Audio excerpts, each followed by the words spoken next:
Well, bracing here in Washington, D.C., so I thought I might as well do this production today with my bomber hat on, so all of you know that I'm ready for action. We're going to get a couple of feet of snow. All right, here we go. We're going to get bombed. We've already asked the hotel where we're staying if they got enough food and booze, because this is what it's going to be like. I'll tell you what else is going to happen. About 9.5 months from now, there's going to be a record number of births at the local hospitals here in Washington, D.C. That's something they're not talking about on the news, but I've seen it in the North Country time and time again. It's almost like setting your watch on when these births are going to take place. It happens every time we get a blizzard up north in good old Fargo. All right, good to have you with us on this Friday edition of Ed Schultz News and Commentary. Yeah, we got a snowstorm coming. I'm looking at my iPhone here and my aviation app that I have. It's called MyCast, and I'm going to tell you, I'll show you right there. Look at that. That baby is coming, huh? Look at that sucker. I've never seen so much color on my iPhone before, and it's on the way. Virginia's going to get absolutely hammered with this. But having been through this many times before, you just sit back and watch it and enjoy it and get a movie and have a cocktail and don't worry about anything. Next thing you know, the plows are out and everything's clear. All right, so there's a dust-up in a big, big way. And I don't know what has turned this in Iowa, but let's just operate on the premise today that the polls are correct. But let's do that. I very seldom, a poll is a poll is a poll, but let's just say this one is correct. What's different?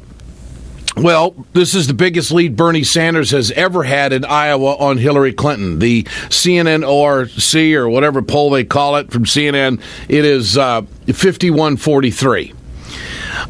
Is Hillary Clinton admitting that she's in trouble? Well, look at her actions. In 2008, she never did cable interviews. Now she's all over the place.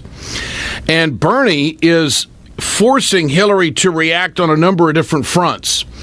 We've seen Hillary react on trade. We've seen her react on Keystone.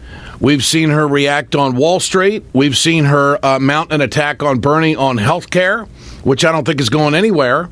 And this poll, of course, was done after the debate. So is this real? Now, I have been told by the Sanders people that some people inside who are somewhat close to what's going on, that they are very confident. People around the campaign are saying that they're very confident. In fact, it's not a matter of convincing anymore. It's a matter of execution. It's a matter of getting their people out. And so how do you judge a ground game? We've talked about this before, but the point is that that's still where we are, but the polls are a little different. So earlier this week, Bernie Sanders on one of the cables says that Hillary Clinton has got the establishment behind her. And then there had to be some definition about what that is. Listen to this first soundbite by Senator Sanders. We'd love to have the endorsement of every progressive organization in America. We're very proud to have received recently the endorsement of MoveOn.org. We've received the endorsement of Democracy for America. These are grassroots organizations representing millions of workers. What we are doing in this campaign, it just blows my mind every day because I see it clearly. We're taking on not only Wall Street and the economic establishment, we're taking on the political establishment.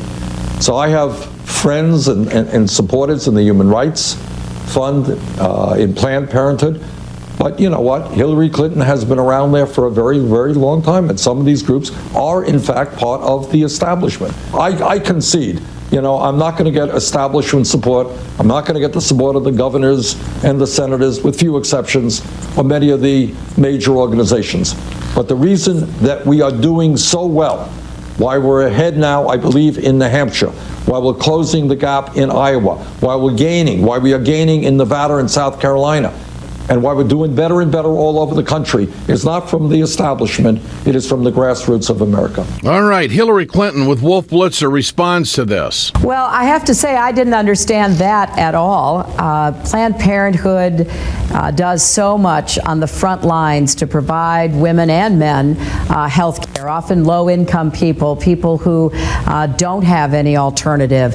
And of course, we know that Planned Parenthood has been under attack constantly from the Republicans, both in Congress and in many states.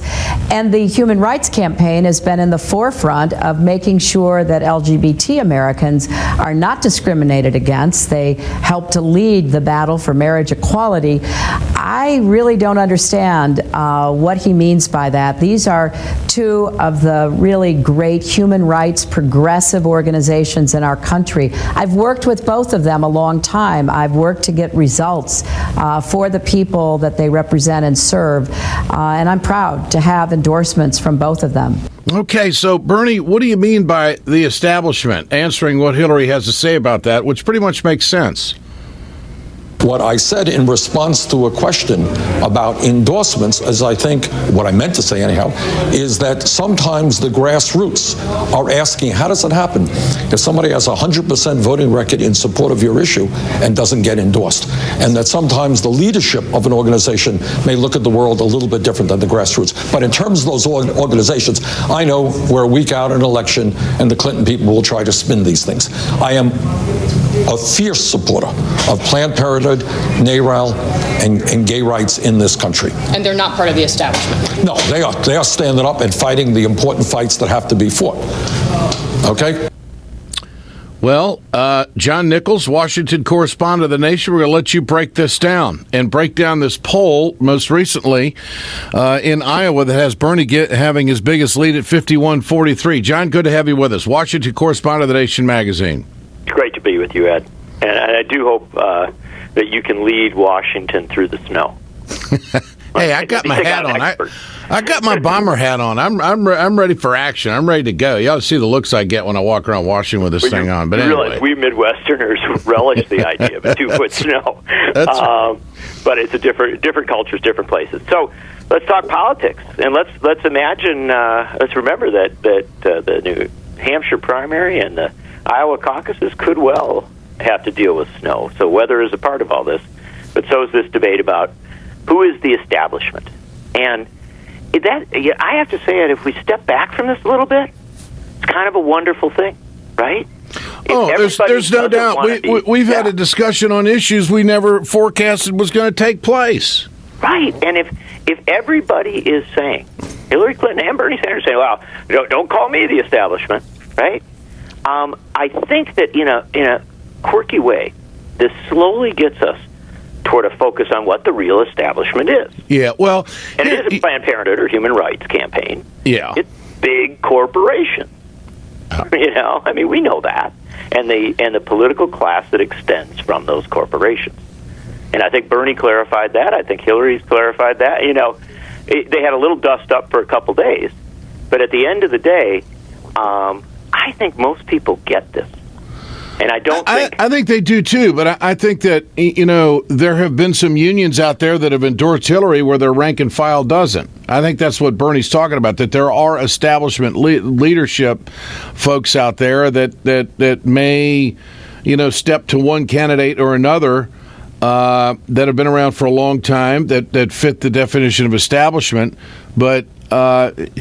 I guess at the end of the day, it looks like the media is trying to get a dust-up between the two about who has endorsements, but I'm going to tell you what, if Bernie Sanders is the nominee, I can guarantee you where Planned Parenthood's going to go. And I can tell you where NARAL's going to go. So it's a non-issue in that regard. Well, and in fact, here's one of the dynamics of this campaign. Groups have tried, from a lot of different perspectives, to get these candidates to talk more about their issues. And my suspicion is that the impact of this dust-up of the last few days will be that Bernie Sanders will probably talk some more, and he already has. Don't think that he hasn't, but he will talk some more about issues of reproductive rights and gay rights, and that's great. Building out that coalition, talking more, that's fine. The only problem I have with this, the one thing I was a little bit unsettled by was the suggestion in one of the interviews that because Bernie Sanders had served in Congress for 25 years, and he's establishment too. Yeah, and I think I have a discomfort with that. And let me say that there are people who really are a part of the establishment in Congress, who really are a part of D.C., and a part of everything that I think frustrates us. But there are people on the right and the left who sit in Congress and challenge a corrupt middle, right, and challenge all the corporate influence and everything. And to call somebody, and I'm really very serious about this, to call somebody on the right, like Walter Jones out of the Carolinas, who often breaks with his party, and I disagree with Walter Jones on a host of issues, but he's not part of the establishment. They pushed him off committees. Yeah. Boehner pushed him off committees. And to call Bernie Sanders a part of the establishment, he has so frequently broken with, just about everybody in Congress to stand up on issues. There are people in Congress who are mavericks, who stand up and have for years boldly challenged the way things work in Washington. And I'm just uncomfortable with the idea of saying nobody who gets in there can be good.